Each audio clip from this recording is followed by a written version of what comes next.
Hello friends, welcome to my இன்னைக்கு என்ன குழம்பு சேனல். இன்னைக்கு என்ன குழம்பு சேனல்ல நம்ம பார்க்க போறது எல்லாருக்கும் பிடிச்ச பன்னீரை வச்சு தான் ஒரு சூப்பரான குழம்பு பண்ண போறோம் ஃப்ரெண்ட்ஸ். இந்த குழம்பு ரெசிபி பார்த்தீங்கன்னா அவ்வளோ ஒரு ஈஸியாக பண்ணிடலாம். அது மட்டும் இல்லாமல் நம்ம இது வரைக்கும் அப்லோட் பண்ணியிருக்க எல்லா வீடியோஸ்க்கும் நீங்கள் நல்ல சப்போர்ட் கொடுக்குறீங்க. ரொம்ப ரொம்ப தேங்க்ஸ் ஃப்ரெண்ட்ஸ். இந்த வீடியோக்கும் கண்டிப்பாக உங்கள் சப்போர்ட்டை கொடுங்க. மறக்காமல் சப்ஸ்கிரைப் பண்ணுங்க, லைக் பண்ணுங்க. வாங்க இப்போ வீடியோக்குள்ளே போகலாம். ஃபர்ஸ்ட் ஒரு மிக்ஸி ஜார் எடுத்துக்க. இதுல ஒரு வெங்காயமும் ஒரு 3 தக்காளியும் ஒரு 10 முந்திரியும் சேர்த்து ஒரு ஃபைன் பேஸ்டா அரைச்சு தனியா வச்சுக்கோங்க. இப்போ ஒரு கடாயில 2 டேபிள் ஸ்பூன் அளவுக்கு பட்டர் ஆட் பண்ணிக்கோங்க. அது கூடவே ஒரு 200 கிராம் அளவுக்கு பன்னீரை நான் வீட்டில் எடுத்த பன்னீர் கியூப்ஸ் ஆட் பண்ணியிருக்கேன். இது 2 பக்கமும் நல்லா கோல்டன் ப்ரௌன் கலர் வர வரைக்கும் ஃப்ரை பண்ணி தனியாக எடுத்து வச்சிருங்க. இப்போ அதே பட்டர்லேயே கொஞ்சமா இன்னும் ஒரு 2 டீஸ்பூன் அளவுக்கு எண்ணெய் ஆட் பண்ணிக்கோங்க. எண்ணெய் காஞ்ச பிறகு ஒரு பட்டை, கிராம்பு, ஏலக்காய் எல்லாமே ஒரு 2 அளவுக்கு ஆட் பண்ணிக்கோங்க. கொஞ்சமா பிரிஞ்சி இலையும் ஆட் பண்ணிக்கோங்க. ஒரு அரை டீஸ்பூன் அளவுக்கு சீரகம், அரை டீஸ்பூன் அளவுக்கு பெருங்காயம் சேர்த்துக்கிட்டு ஒரு வெங்காயத்தை பொடியா கட் பண்ணி ஆட் பண்ணிக்கோங்க. வெங்காயம் ஓரளவுக்கு நல்லா வதக்கிடுங்க.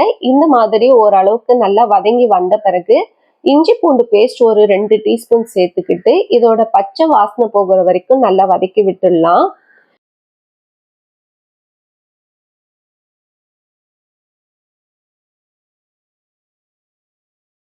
இப்போ நம்ம அரைச்சு வச்சிருக்க வெங்காயம் தக்காளி பேஸ்ட்டை இதில் ஆட் பண்ணிக்கலாம். ஆட் பண்ணிட்டு இதை நல்லா மிக்ஸ் பண்ணி விட்டுருங்க. இந்த வெங்காயத்தோட இந்த தக்காளி நல்லா மிக்ஸ் ஆகி வரணும்.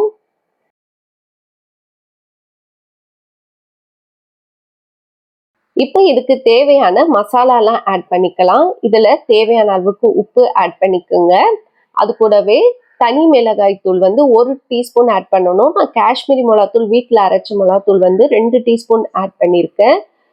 தனியாத்தூள் 1 டீஸ்பூன், சீரகத்தூள் ஒரு அரை டீஸ்பூன் சேர்த்துக்குங்க.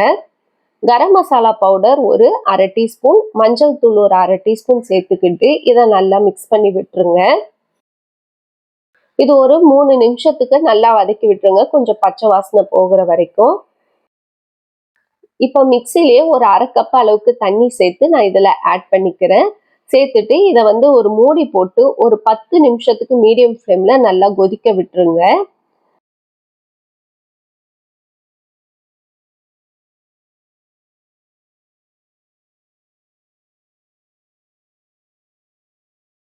இந்த மாதிரி ஒரு 10 நிமிஷம் நல்லா கொதி வந்த பிறகு இப்போ நம்ம ஆல்ரெடி ஃப்ரை பண்ணி வச்சிருக்க பன்னீர் கியூப்ஸை இப்போ இதில் ஆட் பண்ணிக்கலாம். ஆட் பண்ணிட்டு மிக்ஸ் பண்ணி விட்டுருங்க. இப்போ உங்களுக்கு குழம்பு என்ன பதத்துக்கு வேணுமோ அதுக்கேற்ற மாதிரி தண்ணி ஆட் பண்ணிக்கோங்க. இது ரொம்ப தண்ணியாக இருந்தால் நல்லா இருக்காது. கொஞ்சம் திட்டமாக தண்ணி ஆட் பண்ணிக்கோங்க. இது வெரைட்டி ரைஸ், அதே மாதிரி சப்பாத்தி, நான், இட்லி, தோசை, சாப்பாட்டுக்கு எல்லாத்துக்குமே சூப்பராக இருக்கும். நம்ம சாப்பாட்டுக்கு மட்டும் இல்லை, காலையில் ஒரு டைம் இதை நீங்கள் செஞ்சிட்டிங்கன்னா 3 வேளைக்குமே நம்ம இதை யூஸ் பண்ணிக்கலாம். ரொம்ப சூப்பராக இருக்கும். இதில் கொஞ்சமாக கொத்தமல்லி ஆட் பண்ணிக்கிட்டு நல்லா மிக்ஸ் பண்ணி விட்டுருங்க. இப்போ இதை மறுபடியும் மூடி போட்டு ஒரு 10 நிமிஷம் லோ ஃப்ளேமில் நல்லா கொதிக்க விடலாம். ஃபர்ஸ்ட்டு மீடியம் ஃப்ளேமில் ஒரு 10 நிமிஷம் கொதிக்க விட்டோம். இப்போ லோ ஃப்ளேமில் 10 நிமிஷம் கொதிக்க விட்டுட்டு இறக்கி சுட சுட சோறில் போட்டு சர்வ் பண்ணி பாருங்கள். அவ்வளோ ஒரு அருமையாக இருக்கும். கண்டிப்பாக எல்லாருமே விரும்பி சாப்பிடுவாங்க. ரொம்ப டிஃப்ரெண்ட்டாக இருக்கும் இந்த கிரேவி. கண்டிப்பாக ட்ரை பண்ணி பாருங்கள்.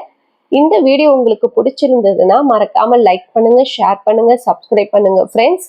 இன்னொரு வீடியோவில் உங்களை சந்திக்கிறேன். பாய் பாய் ஃப்ரெண்ட்ஸ்.